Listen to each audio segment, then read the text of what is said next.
안녕하십니까. 거꾸로 투자하는 쇼킹 부동산입니다. 오늘 정말 중요한 내용을 말씀드리고자 합니다. 예금금리 5%의 숨겨진 비밀, 이 비밀을 아신다면요, 저는 여러분들의 인생이 달라질 수 있을 거라고 생각을 합니다. 영상 시청 전에 구독 부탁드리겠습니다. 금융위원회에서요, 은행장한테 예금금리 인하를 요구했다고 합니다. 김주현 금융위원장이 최근 간담회에서 은행장들을 만나 기준금리 인상으로 시장금리가 상승하는 것이 불가피하나 은행들이 금리 상승에 대한 대응 과정에서 경제의 부담을 줄일 방안을 고민해달라고 주문을 했다는 거죠. 자, 현금 보유자 입장에서는 화가 날 일이에요. 왜 정부가 시장금리를 통제하려고 하냐, 이거 관치금융 아니냐, 이렇게 요구를 할 수 있는데, 이게 맞고 틀리고냐를 떠나서 지금 예금금리로 보는 유동성 위기 상황을 한번 좀 체크해 보실 필요가 있어요. 그리고 유동성 위기에 따른 부동산 시장 방향을 좀 연결해 보려고 한다는 부분이죠. 지금 이것에 대한 심각성을 인식 못하는 부분이 있고, 집값이 왜 떨어지는지 근본 원인은 아실 필요가 있다는 겁니다. 자, 혹시 이상하게 생각해 보신 적 있지 않으세요? 기준금리가 3%인데 예금금리가 5%야.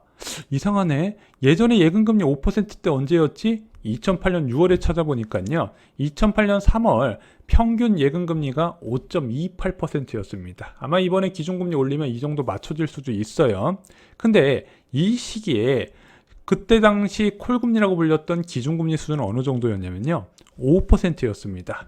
콜금리가 5%인데 예금금리는 5.3% 수준이었어요. 근데 현재는 기준금리가 3%인데 예금금리는 5%라는 거죠. 현재와 같은 기준금리 3% 수준의 예금금리는 일반적으로 어느 정도 예금금리가 나와야 될까요? 2011년 3월부터 6월까지 기준금리가 3%였거든요. 이때 정기예금금리가 3.27%였습니다. 기준금리에 0.7%포인트 이하로 적용되는 예금금리가 왜 2%포인트나 붙었을까요?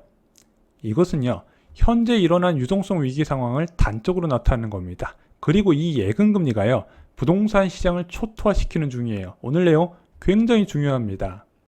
은행의 주요 자금 조달 방법 중 하나인 은행채 1년물은요, 현재 1년제가 1.03%입니다. 당연히 이러다 보니까 예금금리 5%가 당연해 보여요. 근데 아주 단기 자금 시장의 지표 중 하나인 CD금리를 봤더니 4%가 되네. 지난 10년 중 가장 높은 수준입니다. 2013년에 2.8%대인데 현재 4% 수준까지 올라갔다는 거죠. 단기 시장, 자금 시장 모두 다 금리가 크게 뛴 상황이라는 겁니다. 정책금리 수준보다. 자, 어쩌다가 이렇게 됐을까요? 세 가지 원인이 지목됩니다. 한국전력 이야기는 워낙 자주 말씀드려서 여기서 간략하게 언급드리면요, 적자 규모가 너무 커지다 보니까 트리플 A 등급 한전채 발행 물량이 급증하면서 시중 자금 블랙홀 역할을 했어요. 그리고 저희가 얼마 전에 롯데건설 사례로 말씀드렸던 분양 침체로 PF 대출 부실 가능성이 커지면서 단기 자금의 동맥 경화가 일어났다는 부분이죠. 이런 와중에 외국인 투자자가 한국을 빠져나가기 시작했어요. 올해 8월부터 외국인들이 보유했던 채권량이 큰 폭으로 감소하기 시작합니다. 1.8조 원 규모로 감소했어요. 그동안 계속 순유입이었거든요. 9월 달에도 그 감소세가 이어지면서 9,800억 원 순회수에 들어가게 됩니다. 자, 물론 주식은 그 전부터 처분했는데 채권 처분은 이례적으로 받아들여졌어요. 당연히 외국인들은 한국 주식과 채권을 처분한 자금을 달러로 환전하기 시작합니다. 그래서 9월 달에 원달러 환율이 1,400원 초반까지 수직적으로 올라가 버려요. 이게 무엇이죠? 자본 유출이죠. 환율 급등이요, 유동성 부족 상황에 불을 질러버립니다. 1년 전에 환율 1,150원대에 빌렸던 대출이 환율 1,400원대에 갚아야 되는 상황이 펼쳐졌어요. 그래서 흥국생명의 신종자본증권 콜옵션 행사, 미행사 부분은요, 이런 상황의 대표적인 사례예요. 왜냐면은 갚아야 될 돈이 늘어나다 보니까, 이거 원래 콜옵션 행사해야 되는 거야, 콜옵션 행사 안 할게. 이것이 이제 한국금융기관에 자금 조달에 문제가 있는 거 아니냐, 이런 불신을 불렀죠. 그 이후에 금융당국이 개입해서 콜옵션을 행사한다고 밝혔는데 어떻게 이것을 상환을 했냐? RP를 발행하고 채권안전펀드에서 이것을 매입해가지고 상환할 수 있었던 겁니다. 그만큼 지금 자금 조달 상황이 안 좋다는 거예요. 자, 기업들은 말할 필요도 없어요. 금융기관이 이 정도니까 당연히 한국전력 회사채가 유찰될 정도니까 그냥 신용도에 상관없이 일반 회사채는 포기할 수밖에 없어요. 기아도 차환을 포기해버렸잖아요. 발행 자체가 안 된다니까요. 문제는 내년 상반기에 만기가 37%나 나가와요. 대기업 회사채에. 이거 어떻게 막겠습니까? 자체 현금 쓰거나 대출 받아야겠죠. 이런 와중에 기업들 자금 상황에 불을 지는 것이 바로 건설사의 자금 위기입니다. 지방부터 미분양이 확산되면서 건설사와 증권사 자금 압박이 위험 수준이 들어갔어요. 그동안 부동산 시장이 너무 좋았기 때문에 주택 시장의 점유율을 늘려나갔던 건설사들이 크게 위험해지고 있다는 거죠. 롯데건설이요, 대표적인 사례예요. 저희가 얼마 전에 그룹사를 동원해서 1조 원의 자금을 조달했다 말씀을 드렸는데, 그 이후에도요, SC은행과 하나은행 통해서 3,500억 원을 차입을 합니다. 또한 일본은행까지 본사 4억을 담보로 3천억 원의 대출을 나섰다는 부분이에요. 근데 연말까지 3조 원을 막아야 되거든요. 이러다 보니까 건설사가 그룹사의 자금을 빨아들이는 역할을 하고 있다는 거죠.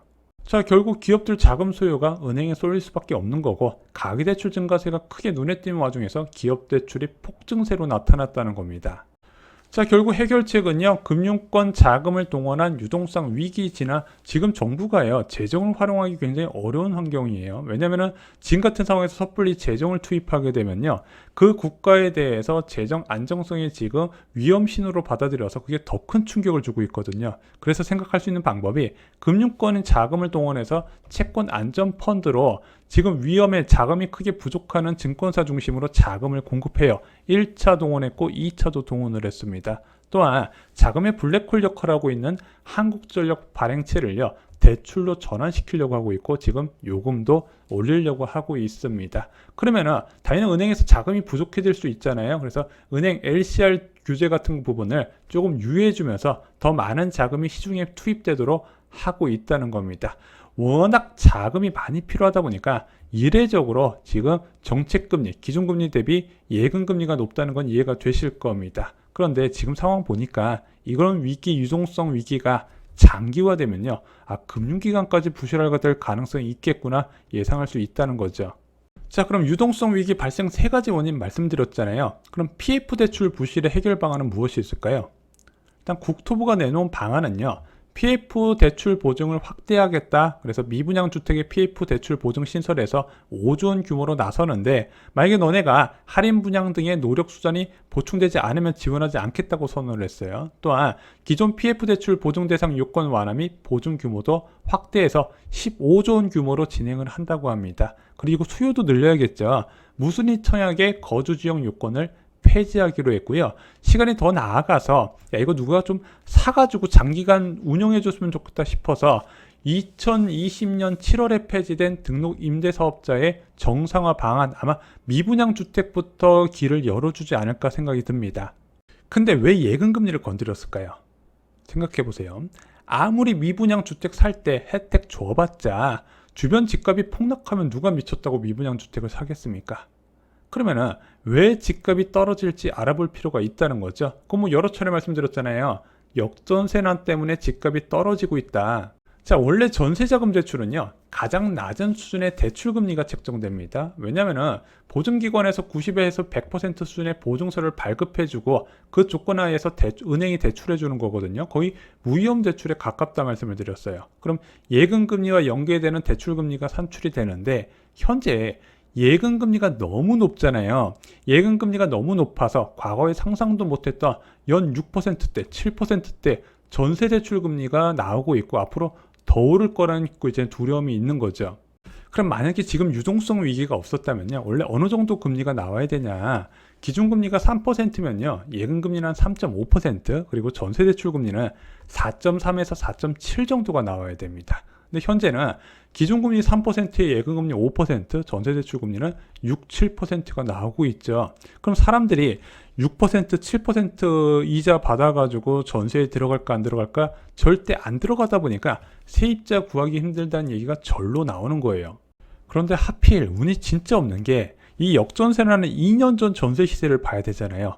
2년 전 전세 대출 금리가 2% 초반밖에 안 됐어요. 근데 현재는 6%, 7% 얘기 나오다 보니까 중위 전세 가격이 폭등을 해버립니다. 당연히 지금 그 가격에 세입자 구하려면 안 구해지죠. 전세값이 5억이 떨어졌네, 7억이 떨어졌네, 9억이 떨어졌냐 작용을 하는데, 이렇게 전세가격이 떨어지는데 정도껏 떨어지지, 이 정도 떨어지면요 세입자 나간다 그러면 집 팔아야 돼요. 그래서 누구도 예상 못한 수준의 강한 매도 압력으로 작용하는데, 야 그럼 누군가 사줘야 되잖아. 근데 투자자는 절대 전세가격이 하락하는 시기에 유입되지 않는다 말씀드렸고, 실수요자는 대출금리가 6% 7% 얘기 나오다 보니까 무서워서 못 사서 안전판 없이 계속 추락하는 게 현재 상황입니다. 그럼 금융당국이 예금금리를 낮추려는 의도는요 이거예요. 서로 자금 끌어올려고 경쟁하지 말고 적당히 예금금리, 대출금리 낮춰라. 그래서 지금 K뱅크를 비롯해서 각 은행들이 아파트 담보대출이나 전세대출 금리를 속속 인하한다고 하네요. 이 안에는 요즘 너네들 엄청난 영업이익이 있잖아, 이거 예대마진도 좀 줄이라는 암묵적인 지시도 있었던 거예요. 자, 현재 집값 하락에 대한 원인이 딱 보이시죠? 유동성 위기에 따른 부동산 붕괴 상황입니다. 그것이 역전세난을 크게 만들고 있어요. 그래서 이런 단기적으로 폭락이 나타난 거, 이 정도로 강한 폭락이 나타난 거는 과거 사례에서도 찾기가 어려워요. 그런데 이런 유동성 위기에 따른 폭락은요, 유동성 위기가 해소되면 어떻게 될까요? 풀릴 수 있는 문제예요. 저희가 다음 영상에서 그럼 이 유동성 위기가 금방 끝날까? 아니면은 많은 분들이 말씀하시는 것처럼 5년, 6년, 7년 이렇게 이어질 부분인가? 또한 쇼킹부동산 네 말대로 금리 조금 낮춘다고 이 유동성 위기, 부동산 시장의 심각한 상황이 달라질까? 그건 저희가 다음 영상에서 정리를 드리겠습니다. 자, 오늘 영상이 마음에 드셨다면요, 구독, 좋아요 꼭 부탁드리고요. 저희가 내일부터 4번의 부동산 하락기에 대해서 역사에 대해서 좀 정리를 드리고자 합니다. 지금 부동산 하락기에 많은 분들이 공포를 가지고 계시는데, 이런 하락기가 처음은 아니었거든요. 그 시기엔 어떤 일이 있었는지 체크를 해보시면서 여러분들 내 집 마련에 도움이 되도록 하겠습니다. 감사합니다.